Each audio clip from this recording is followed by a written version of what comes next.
drop flower petals on my naked body. So I was going to do Edvard Munch's The Scream today and do a placard where I was like, ah! And I couldn't get out of bed to make the placard. I barely got out of... I crawled out of bed twice yesterday to make food and to go on Zoom for work. Thank God I don't have a real job right now. I just have to Zoom to work. And so that was yesterday. And then today is my show day. And I did the same thing. I barely got out of bed. I was like, Jesus, fuck, I really don't want to make art or do nothing. I just want to lay here and be depressed and feel overwhelmed. And so I decided to broadcast from my bed. And so here we are in my boudoir. This is where all the action happens. And so thank you for joining me from my special bedroom edition American Beauty bedroom show. So thank you for joining me. And I want to start off with a review of this new movie that's everybody's watching and talking about. It's called My Lover the Octopus. Kenny, will you go get me the octopus face? So in case you missed last week's show, we had an encounter with an octopus. And so I made this lovely octopus face. And so I wanted to show it off again and talk about... Oh, and unfortunately, in the savage handling of this lovely work of art, my octopus mask, I broke off a tentacle. It detached. But if you saw the movie, you know it's okay. It's gonna grow back. But so, my octopus lover, what is it? Oh, my octopus teacher. My octopus teacher, I have been corrected. But not my octopus. I should have been my octopus lover because the guy basically has sex with an octopus. And I was rather shocked at the raw display of bestiality on Netflix. But I can't show my butt on Facebook. I don't understand the morality at play here. But what I know is that movie reminded me of when I was in Berkeley about 10 years ago when I walked into a coffee shop that had opened near my friend's place. It was actually in Oakland. It was the cusp of Berkeley on Alcatraz Street, right between Oakland and Berkeley. And this hipster coffee shop had opened. And I walked in and I said, I will have a double Americano. And they said, it'll take 7 to 10 minutes. We are a slow coffee house. And that was new to me. I'm like, what the hell is a slow coffee house? And the hipster behind the bar, who had a man bun, and it was the beginning of my hatred of man buns, looked at me and said, we boil all of our water to order.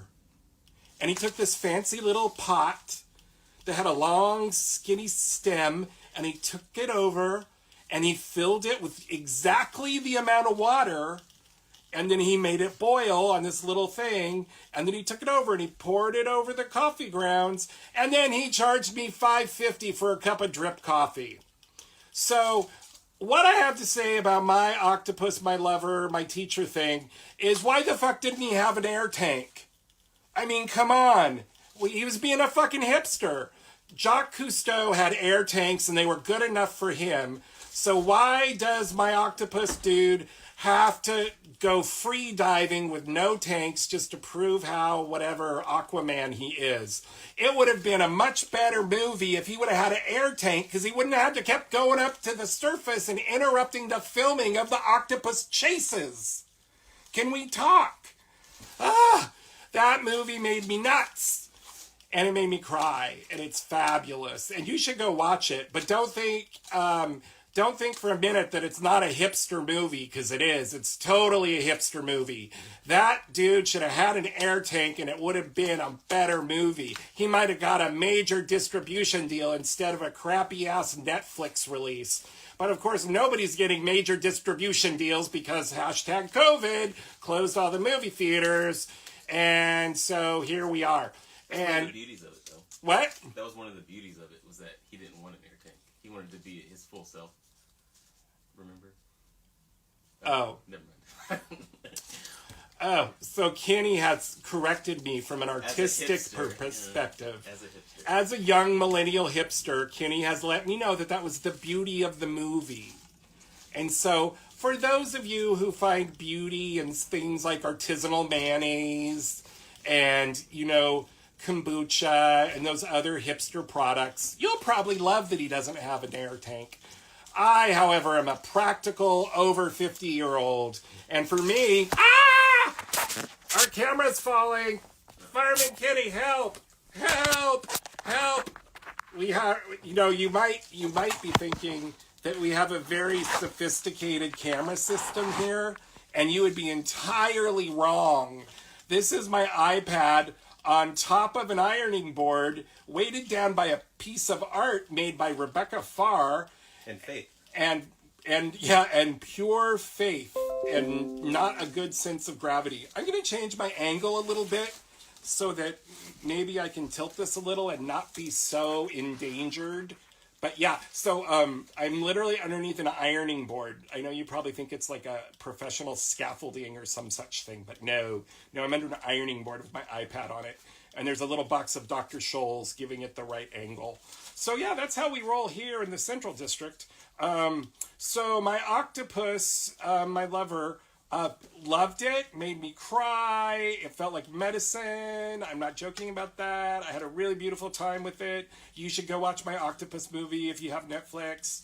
And so on to our next show, our next thing. I'm taking off the octopus now. Oh, these are super easy to make, by the way. If you get an extra large Domino's box, that can make you a small one. I highly recommend making your own octopus frame. They're lots of fun to amuse your roommates with. Okay, so they're just like this. It's a piece of cardboard and a face hole and some tentacles. You know how to make tentacles, don't you? Tentacles. Okay, Fireman Kitty, take this away. Remove the octopus. It no longer pleases me. Come to my retrospective if you want to see that again. It'll be in 2030 at a major museum, I'm sure of it, because the institutions are just knocking at my door. People from the institutions are coming around all the time going, we want you, we want you. Come to our institution. But they're not art institutions, are they? Maybe a little. Anyways, I'm digressing and I'm rambling on. Oh yes, I'm surrounded by dozens of candles. So that's why my face is flickering, because it's authentic candlelight. I assure you, it's not electronic fake candle flickering at all. I'm surrounded. I can feel the heat coming off the candles, and Fireman Kenny is down massaging my feet with exotic oils. The scent of roses is in the air. Oh, here. And poppies. Here, have a smell. Breathe in deep. Breathe into the poppies. Yes, poppies will put you to sleep. But not yet. Not yet. Don't go to sleep yet. So, it's been a terrible week in America. It's been terrible. And it seems like everybody I know is depressed and a little overwhelmed, and none of us know what to do, and it's hard to be optimistic. And I was sitting with that, and Fireman Kenny said to me, don't fake it, just be where you're at. And that's when I realized I was just going to broadcast from bed. And so here I am, in bed, not able to get out of bed from that kind of lack of motivation / deep depression. So, the only thing that I know right now is that I love community, and I love connecting with people around art and weird spirituality. And so I'm saying thank you to my communities who are out there in the world, and some of them watch this and some of them don't do that. And so what I want to acknowledge is how important community is right now, and to gel and commiserate and spend time with folks of like-minded community, like-minded brains and thinking. And so there probably nobody got the exact answer. So I'm giving up on that. And I'm just going to say, hey friends, I'm glad we're in this together. I am glad you're here. And yeah, So, let's hit the streets and hit the polls. And, a friend of mine posted something really cool, and I realized that in a few of my videos a few ways back, I got a little carried away, as I sometimes do, and I vote shamed. I was shaming people. I was telling people to get off their ass and vote. And I want to not exactly retract that, because I still think people have to vote and it's really important to vote. But what I want to offer is that I don't want to shame anybody. If you're not going to vote, that's your jam. I think it's really important, and I'll be happy to talk to you about why I think it's really important. So give me a call. Call me. We'll talk about voting. I'd also like to point out that not voting is a place of privilege. Yes. Fireman Kitty, did you hear that? I hope y'all heard that. Not voting is a place of privilege. And so let that sink in. But we're not shaming nobody, because I agree with my friend's post. Grandma Harlan posted a beautiful piece about not shaming folks around voting. And I was like, you know what? I agree. I agree with that. And I shamed people a while back. So no more shaming on voting, but I hope you vote. And so that's that. And then, of course, RBG. Yes. RBG. Yeah. RBG is gone. And, of course, the Republicans are being fucks, because when Scalia died 10 months before the end of Obama's reign, they wouldn't let him nominate the next Supreme Court justice. 10 months they held it up. And now they've got 2 months, and they're going to shove some conservative justice down our throat, which makes me very frustrated. But maybe something will shift. Maybe Mitt Romney will, grow a set of balls, or, who knows? Who knows? All sorts of things could happen. But I'm holding out hope. And what else happened this week? There's some famous guy started doing drugs again, and I don't really care about that.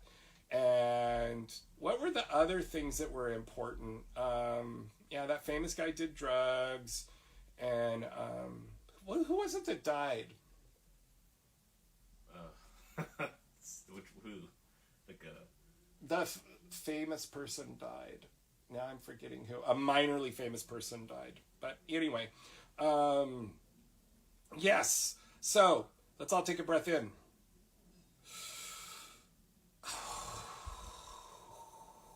And let that breath go. So, air. Oh, Breonna Taylor verdict. Right. Well, that wasn't a death, but yeah, the Breonna Taylor verdict. I was going to sidestep that just because it's so obvious that justice got fucked up the ass without lube or poppers. So, yeah, it was a stunning week. It was or a stunning 10 days or 12 days. And by stunning, I mean, I felt like I got hit by a truck. And so, yeah.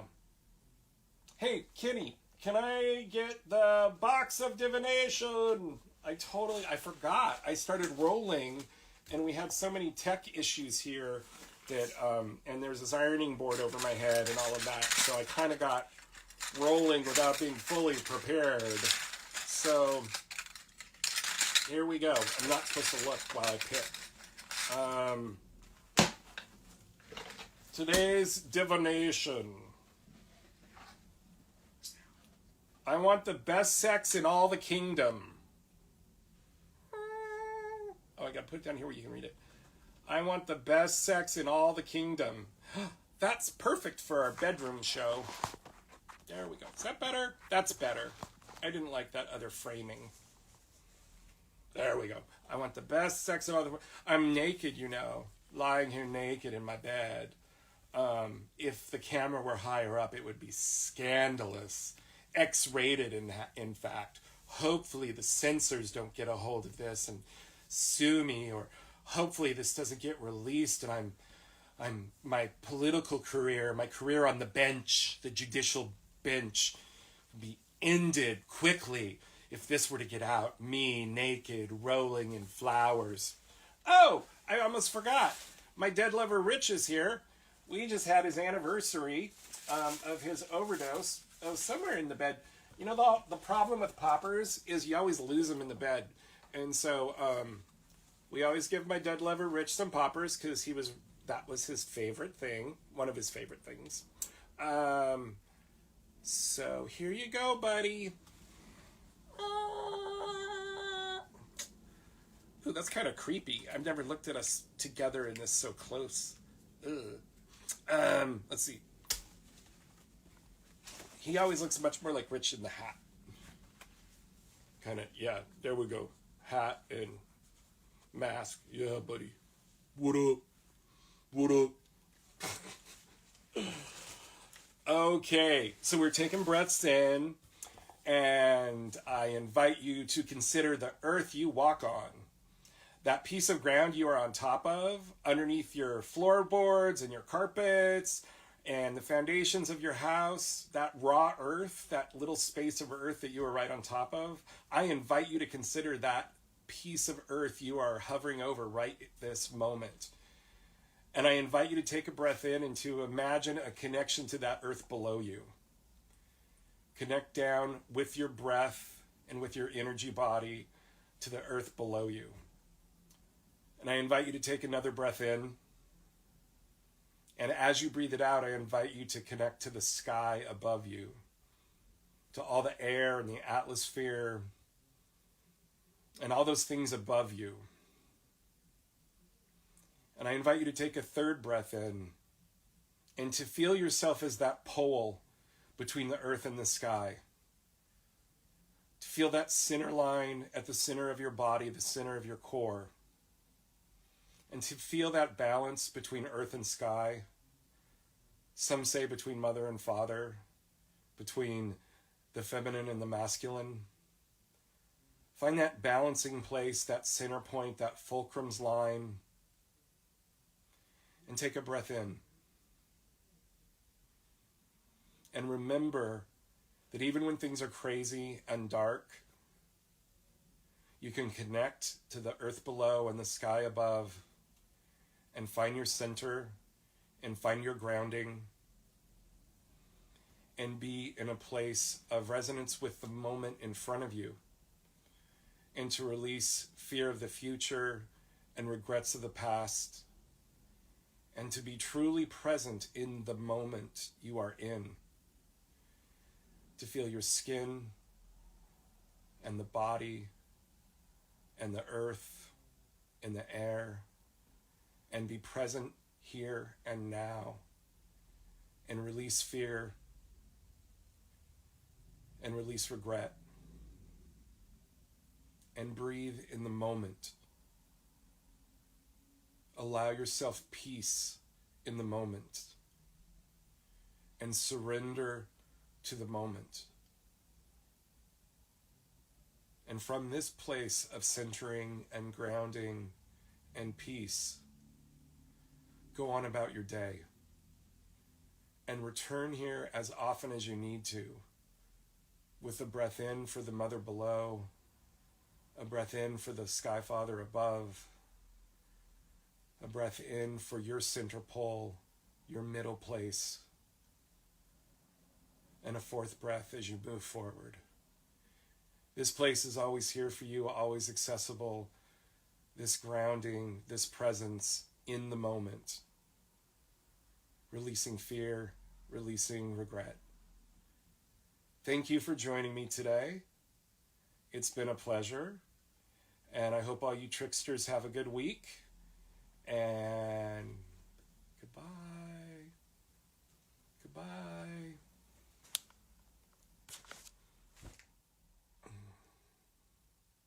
Yeah. Mm-hmm. Oh no.